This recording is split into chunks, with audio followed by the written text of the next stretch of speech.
سێ داواکاریان هەیە و ماوەی ساڵێکە ئاراستەی حکومەتی دەکەن و گویان بۆ ناگیرێت. ئەوان سەرڕای ئەوەی توێژێکی گرنگی کۆمەڵگەن، بەڵام چارەسەرنەکردنی گرفتەکانیان کاریگەری لەسەر دەوامیشان دروست کردووە.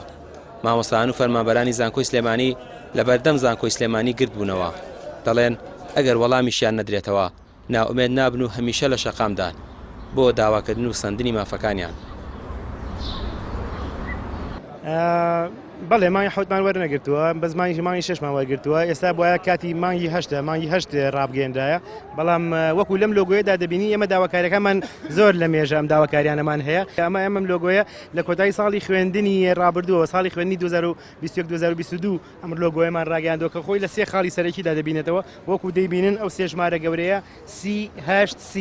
سی یەکەمیان ئاماژەیە بۆ هەموو سی ڕۆژجارێک موچە بەبێ ئەم لاولاو بەبێ سەرنوچە و بەبێ ئەوەی کە وەکو دەستکەوت پێمانی بفرۆشنەوە کە مافی فەرمانبەر و مامۆستا خۆیەتی پێویستی بەوە نییە کە بکرێ بە خشتە و ڕابگەیەندێ و وەکو دەستکەوت پێمان بفرۆشێتەوە. مافی خۆمانە هەموو سی ڕۆژجارێک وەکو جاران بەبێ ئەم لاولا لە موعیدی دیاریکراوە هەر وەزارەتە و با موچەی خۆی وەرگێت و هەشتەکەش هەشت ساڵ لە بەسکردنەوە ڕاگیراوە کە ئەوەش نادادیەکی گەورەیە لە فەرمانبەر کراوە و وەکو ئەم سیەی دووەم لەوانەیە فەرمانبەر لەمەیانە زیاتر زەرەری کرد بێکە هەشت ساڵ لە بەرزکردنەوە کە حسابیکەی نزیکی ئەویش 20 موچەیەکە بێتەوە. سی دووەمیشیان بریتە لە سی موچەی پاشەکە کەوتراو کە لەم ماوەیەدا لە دوای 2014 تا ئێستا لە سەردەمی قەیراندا کاتێکە کۆمەڵێک کێشە هەبوو لە کوردستانە، شەڕی داعش هەبوو، نەخۆشی کۆرۆنا هەبوو، بۆ نمونە دابەزین نرخی نەوت هەبوو، هۆکارێک بێ ئەو سی موچەیە پاشەکەوت کراوە، بەڵام ئێستا هیچ بیانوێک نەماوە بۆەوەی کە چیتر ئەو موچانە پاشەکەوت کراوانە هەروەک خۆی بمێنێتەوە.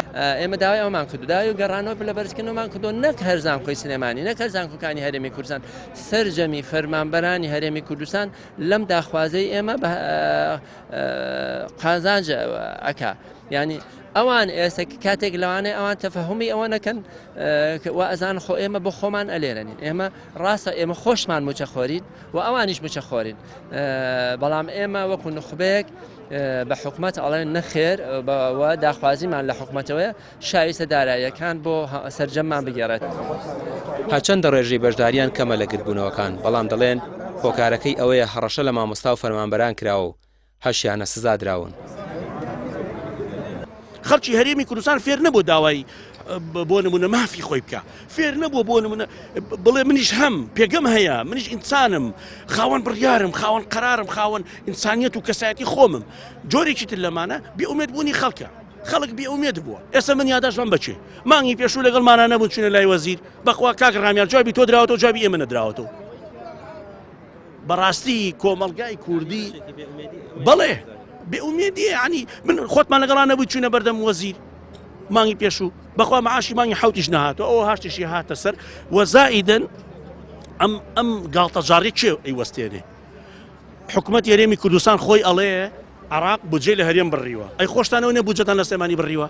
پێدانی موچە سی ڕۆژجارێک و پلە بەرزکردنەوەی مامۆستایان و فەرمانبەران داواکاری سەرەکیانە، بەڵام نە وەزارەتی خوێندنی باڵا نە حکومەت و ئەنجومەنی وەزیران داواکانیان بۆ جێبەجێ ناکەن. فشاری ئەوانیش ئەوەیە دەڵێن دەستپێکی پرۆسەی خوێندنی ئەم ساڵیان بە بایکۆت دەبێت. ڕامیار عوسمان، کەناڵی پەیام، سلێمانی.